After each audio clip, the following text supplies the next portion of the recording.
আসসালামু আলাইকুম সম্মানিত দর্শকবৃন্দ ও ট্রেডার বন্ধুগণ, সবাইকে স্বাগতম ডিএসি ডেইলি টেকনিক্যালসের নতুন ভিডিওতে।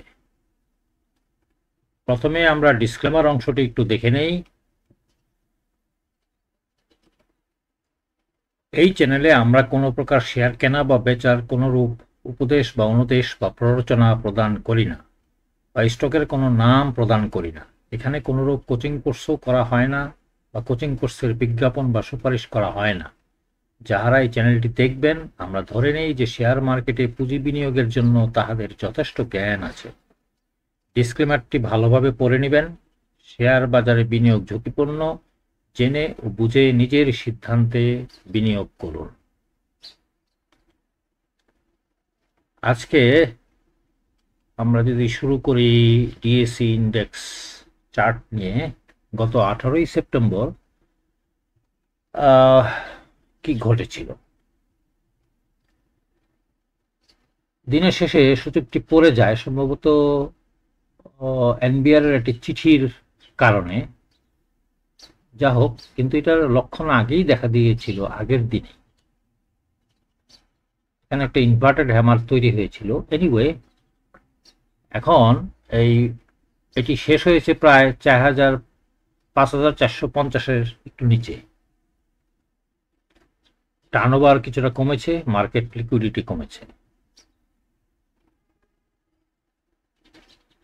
আগের যে বড় র্যালিটা হয়েছিল, সেই র্যালির থেকে এখন পুল ব্যাক হচ্ছে, কিন্তু পুল ব্যাকটা একটু স্লো আছে। এটাই ভালো খবর। তো আজকে আমাদের মেজর রেজিস্ট্যান্স গুলো হলো গিয়া মেইনলি 5480 থেকে 5520 পর্যন্ত, আর সাপোর্ট গুলো আসতেছে 5420 থেকে 5400 পর্যন্ত। এখান পর্যন্ত সাপোর্টটা আসবে এই জায়গায়। আমরা যদি 3 মিনিটের চার্টটা নিয়ে একটু আলোচনা করি, আসলে এটা দিনের শুরু থেকেই পতনটা অনেকটা একটু উপরে যেই শুরু হয়েছিল পতনটা, এবং তারপরে আবার একটু উঠেছিল, কিন্তু এরপরে আস্তে আস্তে এটা একটার পরে পড়তে শুরু করে, সম্ভবত এনবিআর এর ওই লেটারটার কারণে। এবং লাস্টে একটা ভালো সেল আমরা দেখতে পাচ্ছি এখানে। এটা হলো একটু বিপজ্জনক। আর যদি আরএসআইটা দেখি, ডেইলি চার্টে আসি, আরএসআইটা মাঝামাঝিতে আছে, ওভারসোল্ডও না, ওভারবটও না, শক্তিশালী কোনো বাইং দেখা যাচ্ছে না। টার্নওভার নিচে চলে আসায় মার্কেট লিকুইডিটির সমস্যা ইঙ্গিত করে। তো আজকের যে সিনারিও হতে পারে, ছোট একটা রিবাউন্স করবে প্রথমে এইভাবে,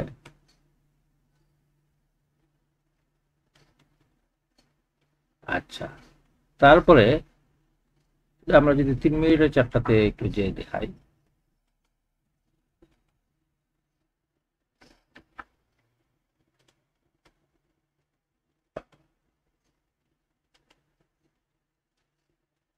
একটু উপর থেকে হয়তো শুরু হতে পারে আজকে, কারণ চিঠিটার আবার একটা পজিটিভ রেজাল্ট এসেছে যে ওটা নাকি বাতিল হয়ে গিয়েছে, কিন্তু কোনো কনফার্মেশন এখনো পাইনি আমরা।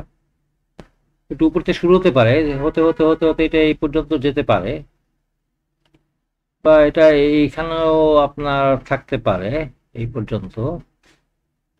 এখানে আমাদের দেখতে হবে যে এই ভলিউমগুলা গ্রিন আসতেছে কিনা, এবং এটা রাইজিং ভলিউম। সকাল 11টার মধ্যে যদি দেখেন যে 200 কোটি টাকা টার্নওভার হয়ে গেছে, তাহলে বুঝবেন যে মার্কেট এটাকে ব্রেক করতে পারে।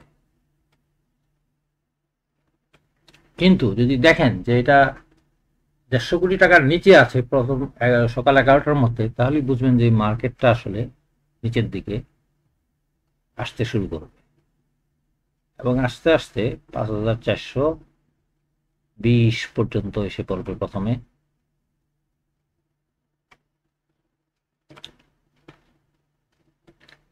এরপরে ধরেন 420 আসলো, 420। তো এখানে মেইনলি আপনার এই 50 মুভিং অ্যাভারেজের সাপোর্টটা পাবে। এখান থেকে হয়তো একটু বাউন্স করার চেষ্টা করে, যদি দেখেন যে এখান থেকে আবার ফল করতে শুরু করছে, তাহলে এটার একটু নিচে আসার সম্ভাবনা তৈরি হয়ে যাবে। হয়তো এখানে এসে 5,320 এই এলাকায় এসে এটা স্টেবল হবে। আর যদি দেখেন যে এখানে ভালো একটা বুলিশ বাইং শুরু হয়েছে, তাহলে এটা উপরে যাবে। যে যদি এই এলাকাটা ভাঙতে পারে 5,500, তাহলে এটার গন্তব্য আপাতত 5,540 পর্যন্ত।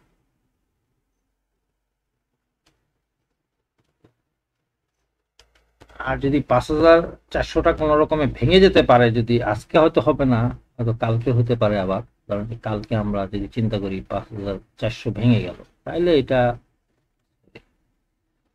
5,400 যদি ভেঙে যায় এই লেভেলটা, তাহলে এখান থেকে এটা আরো নিচে নামার সম্ভাবনা আছে। এবং নিচে নামতে নামতে এটা একটা ভাবে আপনার দেখাচ্ছে যে প্রায়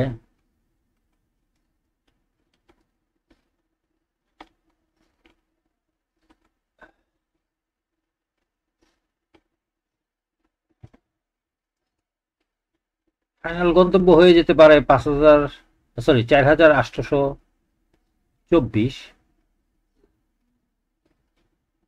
আর ইন্টারমিডিয়েট গন্তব্য থাকবে 5,130-এর কাছাকাছি। তো সেক্ষেত্রে আজকে আমাদেরকে দেখতে হবে যে এটা 5,400 ভাঙতে পারে কিনা। এই লেভেলটা এখান থেকে এই জায়গাটা যদি ধরেন, এই জায়গাটা যদি কোনো রকমে ক্রস করে ফেলে, তাইলে এখান থেকে দেখতে হবে যে বাউন্সটা হয় কিনা উইথ ভলিউম। যদি বাউন্স হয় তাহলে আপাতত বিপদ চলে যাবে। কিন্তু যদি কোনো কারণে এই সেল জোনটা পার হয়ে যায় এবং এটা নিচে এসে ক্লোজ দেয় এবং পরের দিন এটা বাউন্স না করে, তাহলে এটার গন্তব্য এই লেভেলটা ধরতে পারেন। আগে এটার কোনো ভালো গন্তব্য স্টেবল জায়গা তো দেখা যাচ্ছে না।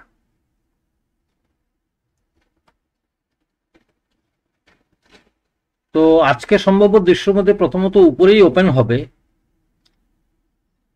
5,430, 5,450-এ বুলিশ রিভার্সাল যদি দেখা যায় আপনার 11টার মধ্যে বা 11:30টার মধ্যে, তাহলে গন্তব্য 5,480-তে যে শেষ হবে বা তারও উপরে উঠতে পারে যদি মার্কেটে কোনো খুব ভালো নিউজ এসে পড়ে।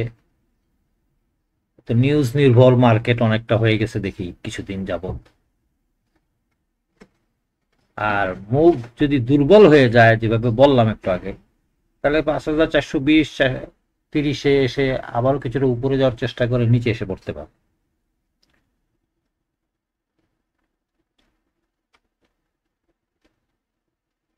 তো আজকে সম্ভাব্য ট্রেড আইডিয়াগুলোর মধ্যে হচ্ছে দুর্বল শেয়ার ও যেগুলোর পারফরমেন্স ভালো না বিক্রি করে দেওয়া উচিত। যদি 5,400 ভেঙে যায়, 5,300-তে চলে যাবে, তাহলে টার্গেট হবে এটা ফার্স্ট। তারপরে ওটাও যদি ভেঙে যায়, সেটা আবার পরে আমরা দেখবো কোথায় যায়। তো লাইভ মার্কেটে আমরা যে জিনিসগুলো অবজার্ভ করতে হবে, যখন এখান থেকে রিবাউন্ডটা হবে 5,430-20 এই এলাকার থেকে, এখান থেকে যখন রিবাউন্ডটা হবে, এখানে ভলিউমগুলা কিরকম আসতেছে, এই জায়গার ভলিউমগুলো একটু দেখতে হবে।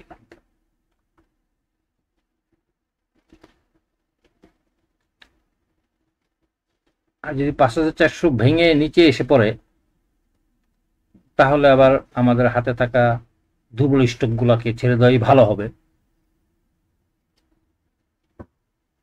আর বিগ ক্যাপ সেক্টরগুলা বা স্টকগুলা কিরকম আচরণ করছে সেটাও একটা দেখার বিষয় আজকে। এরকম সকাল 10:30 থেকে 11:30টার মধ্যে এই জিনিসগুলো একটু অবজার্ভ করা দরকার, এবং সেখান থেকে বোঝা যাবে যে মার্কেট কেন উপরে যাচ্ছে, কেন নিচে আসতেছে।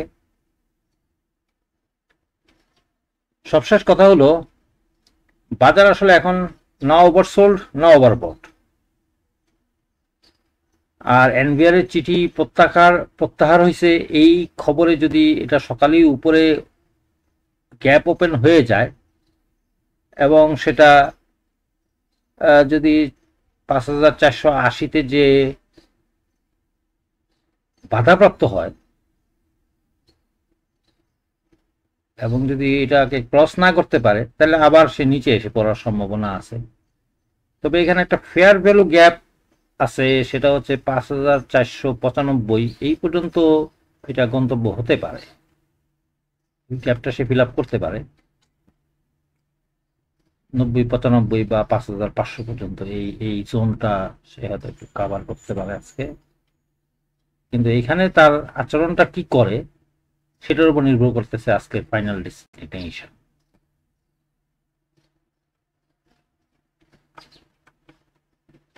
তো এটাই ছিল আজকের বিশ্লেষণ। ভিডিওটি ভালো লাগলে ও সবার আগে পেতে চাইলে অনুগ্রহ করে লাইক, শেয়ার আর সাবস্ক্রাইব করে রাখবেন। ধন্যবাদ সবাইকে।